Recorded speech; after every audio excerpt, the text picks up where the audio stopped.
Hello friends, good evening, नमस्ते, सत श्री अकाल, आदाब। गणेश स्टडी कंसेप्ट में मैं मासूदा परवीन एक बार फिर से हाजिर हूँ आपके बीच में। दोस्तों, सबसे पहले आप सभी का शुक्रिया जो रिस्पांस आप हमें दे रहे हैं उसके लिए। दोस्तों, कल हमने कला और संस्कृति में राजस्थान के प्रमुख दुर्ग पढ़ना शुरू किया था, जिसके अंतर्गत मेहरानगढ़ दुर्ग जोधपुर के बारे में हमने पढ़ा।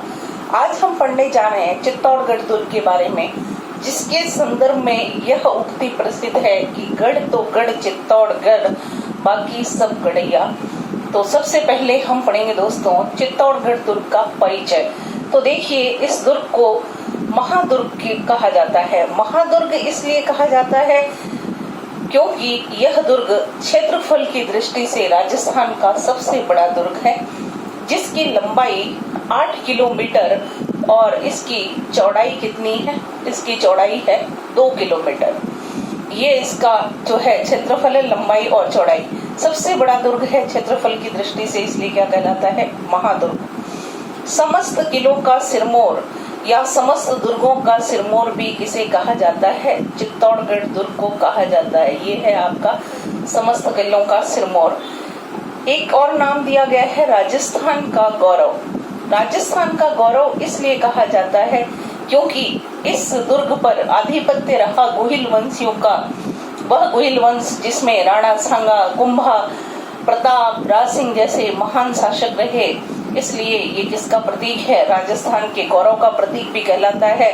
और साथ ही साथ त्याग व बलिदान का प्रतीक दुर्ग भी किसे कहा जाता है? तो वह दुर्ग आपके कौन सा है? चित्तौड़गढ़ का दुर्ग है।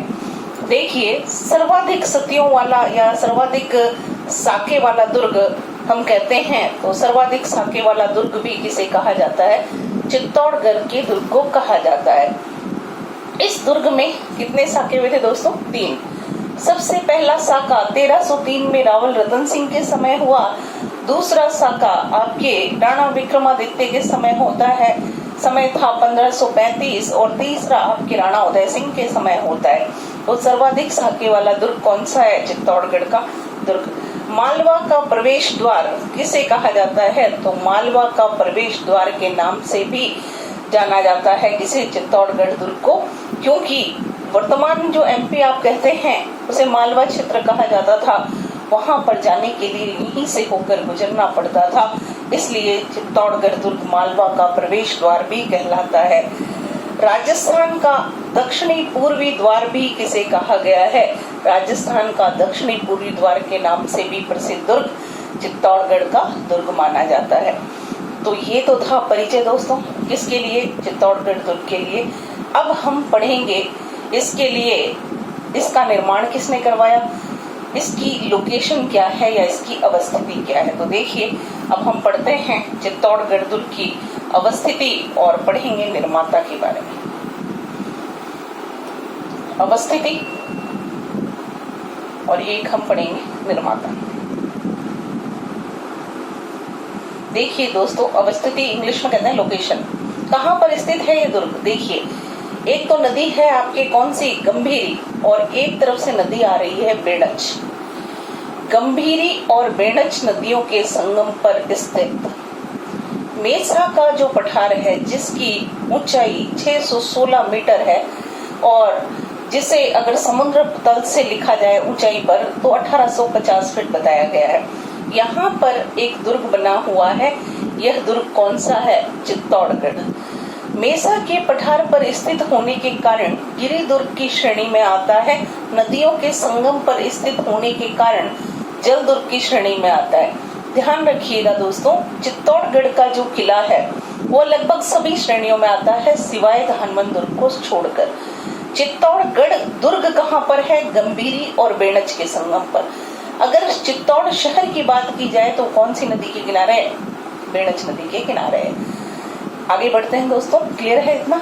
अब देखिए, निर्माता की बात करते हैं। एक पुस्तक लिखी गई है जिसका नाम है वीर विनोद। ये किसका नाम है? एक पुस्तक का नाम है। लेखक कौन है? श्यामल दास जी। वीर विनोद पुस्तक के लेखक श्यामल दास जी, जिन्हें आप कवि राजा भी कहते हैं, कवि राजा श्यामल दास, भीलवाड़ा निवासी, उन्होंने पुस्तक लिखी है वीर विनोद। वीर विनोद पुस्तक के अनुसार इस दुर्ग का निर्माता किसे माना गया? चित्रांगद मौर्य को माना जाता है। चित्रांगद मौर्य ने इस दुर्ग को बनवाया, इसलिए इसका नाम क्या रखा गया था? चित्रकूट, जो कि अपभ्रंशित होते होते क्या बन गया? चित्तौड़ बन गया। कुछ स्थानों पर आपको चित्रंग लिखा हुआ मिलेगा, कुमार बाल प्रबंध के अनुसार भी ये लिखा हुआ है। तब ध्यान रखिएगा, आरपीएससी द्वितीय श्रेणी शिक्षक भर्ती परीक्षा में यह प्रश्न आया और जिसमें दोनों ऑप्शन थे, लेकिन सही किसे माना गया? चित्रांगद मौर्य को। आधुनिक चित्तौड़गढ़ दुर्ग का निर्माता यदि पूछा जाता है, यानी आधुनिक जो फोर्ट है उसका निर्माता किसे माना जाता है? राणा कुंभा को माना जाता है। राणा कुंभा ने इसका विकास करवाया। राणा कुंभा के समय इसे विचित्रकूट दुर्ग के नाम से जाना जाता था। अब हम पढ़ते हैं इसकी जो है आकृति। देखिए, आकृति की बात करते हैं तो ये किसके समान दिखाई देता है? वेल मछली के समान दिखाई देता है। इसकी आकृति किसके समान है? वेल मछली के समान, या फिर कैसी दिखेगी आपको? पतंगाकार दिखाई देगी। एक बार फिर से बताती हूँ दोस्तों, फिर से रिपीट कर लीजिए। लोकेशन है गंभीरी और बेड़च के संगम पर स्थित है। अगर चित्तौड़गढ़ दुर्ग के बारे में पूछा जाए तो ये दोनों के संगम पर है, और चित्तौड़ शहर के बारे में पूछा जाए तो ये कौन सी नदी के किनारे है? बेड़च नदी के किनारे। निर्माता वीर विनोद पुस्तक जो है उसके लेखक कवि राजा श्यामल दास के अनुसार इस दुर्ग का निर्माता कौन है? चित्रांगद मौर्य।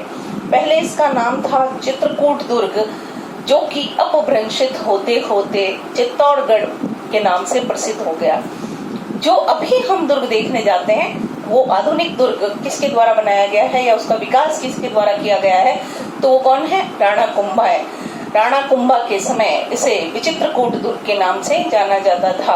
इसकी आकृति वेल मछली के समान है, और यानी पतंगाकार भी अगर ऑप्शन में है तो आप उसे करेक्ट करेंगे। क्लियर? चलें आगे। अब पढ़ेंगे दुर्ग में स्थित प्रमुख स्थलों के बारे में।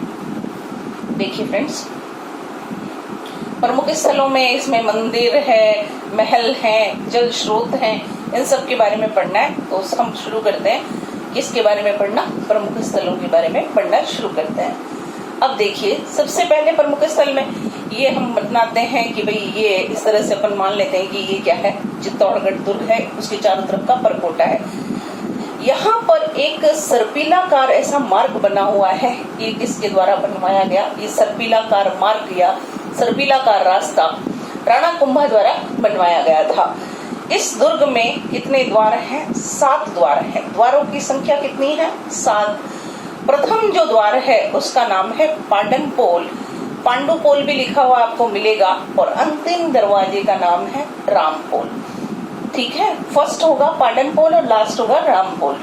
अब इसके अंदर जैसे ही आप एंट्री करते हैं तो आपको यहाँ पर मिलेगा एक रावत बाघ सिंह का स्मारक। रावत बाघ सिंह का स्मारक। देखिए, रावत बाघ सिंह जो है आपके चित्तौड़ का दूसरा शाखा होता है। राणा विक्रमादित्य के समय, उस समय वीर गति को प्राप्त हुए थे। देवलिया प्रतापगढ़ के ये थे रावत बाघ सिंह। इनका स्मारक यहाँ पर बना हुआ है। फिर यहाँ पर ही आप जब दुर्ग के अंदर जाएंगे तो देखिए, मैं इधर लिख देती हूँ यहाँ पर, या इधर ही लिख देती हूँ। चलिए, यहाँ पर देखते हैं रावत बाघ सिंह का स्मारक। फिर आपको पता है यहाँ पर मिलेगा जयमल राठौड़ की छतरी। जयमल राठौड़ की छतरी, इस तरह का जो बना हुआ है एक छतरी, ये किसकी है? जयमल राठौड़ की। और यहाँ एक प्लेटफॉर्म बना हुआ है, स्मारक बना है, किसका है? रावत बाघ सिंह। जयमल राठौड़ की छतरी के अलावा आपको यहाँ पर एक छतरी मिलती है, ये है कल्लाजी राठौड़ की छतरी। चित्तौड़गढ़ दुर्ग के तीसरे साके के समय वीर गति को प्राप्त हुए थे जयमल राठौड़, वीर कल्लाजी राठौड़, 4 हाथों वाले देवता, और एक आपके वीर गति को प्राप्त हुए थे पत्ता सिसोदिया। क्लियर है? तीसरा साका किसके समय हुआ था? राणा उदय सिंह के समय हुआ था। उस समय राणा उदय सिंह नहीं लड़ते हैं, नेतृत्व जयमल और पत्ता ने किया था। तो जयमल की छतरी यहाँ पर है, पत्ता सिसोदिया का स्मारक यहाँ पर है। तो कल्लाजी राठौड़ भी इस युद्ध में लड़ रहे थे, उन्हें 4 हाथों वाला देवता कहा जाता है। तो कल्लाजी राठौड़ की क्या है फ्रेंड्स? छतरी है यहाँ पर। और फिर एक प्लेटफॉर्म बना है, ये है पत्ता सिसोदिया का स्मारक। ये क्या है? पत्ता सिसोदिया का स्मारक। इस दुर्ग में बहुत सारे मंदिर हैं। अब हम उनकी बात करते हैं। सबसे पहले देखते हैं, ये एक मंदिर है, मीरा मंदिर। मीराबाई राजस्थान की राधा कृष्ण की अनन्य भक्त थी। मीराबाई राणा सांगा की पुत्र वधू थी। राणा सांगा का जो पुत्र था भोजराज, उनसे इनका विवाह हुआ था। मीरा के इस मंदिर का या मीरा मंदिर का निर्माण राणा सांगा के द्वारा करवाया गया था। इसी मंदिर की मूर्ति मान सिंह यहाँ से लेकर जाते हैं और जगत शिरोमणि मंदिर में स्थापित करवा देते हैं। जगत शिरोमणि मंदिर में स्थापित भगवान कृष्ण की मूर्ति वही मूर्ति है जिसकी पूजा कौन करती थी? मीरा किया करती थी। मीरा मंदिर है। फिर यहाँ पर एक छतरी बनी हुई है, ये है संत, ये रास्ता मिटा देती हूँ, है ना, संत रैदास की छतरी। संत रैदास मीराबाई के गुरु थे। उनकी छतरी कहाँ पर है? इस दुर्ग के अंदर है। फिर यहाँ पर आपके जो है एक मंदिर बना हुआ है, इसका नाम है कुंभ स्वामी मंदिर। कुंभ स्वामी मंदिर राणा कुंभा के द्वारा निर्मित यह एक वैष्णव मंदिर है। नेक्स्ट यहाँ पर एक मंदिर है जिसका नाम है त्रिभुवन मंदिर। इसको आप त्रिभुवन मंदिर कहते हैं, समृद्धेश्वर मंदिर कहते हैं। इसे ही हम कौन सा मंदिर कहते हैं? मोकल मंदिर कहते हैं। देखिए दोस्तों, राजा भोज परमार द्वारा बनवाया गया था, इसलिए इसका नाम था त्रिभुवन मंदिर या भोज मंदिर भी कई पुस्तकों में लिखा हुआ मिलेगा। राणा मोकल द्वारा पुनर्निर्माण करवाया गया, इसलिए इसका नाम क्या हो गया? मोकल मंदिर हो जाता है। फिर यहाँ पर एक मंदिर है और जिसका नाम है तुलजा भवानी का मंदिर। तुलजा भवानी छत्रपति शिवाजी जो हमारे हैं ग्रेट मराठा किंग, उनकी कौन है? आराध्य देवी। उनके मंदिर का निर्माण किसके द्वारा करवाया गया? दासी पुत्र बनवीर द्वारा करवाया गया। बनवीर को हम सब ने इतिहास में पढ़ा है, विक्रमादित्य की हत्या की और उदय सिंह को मारना चाहते थे, लेकिन उनकी जगह किसकी हत्या हो जाती है? चंदन की। बनवीर ने अपने तुलादान से इस मंदिर का निर्माण करवाया। फिर इसके बाद इसके अंदर एक और मंदिर है, इसे नाम दिया गया है कलिका माता का मंदिर।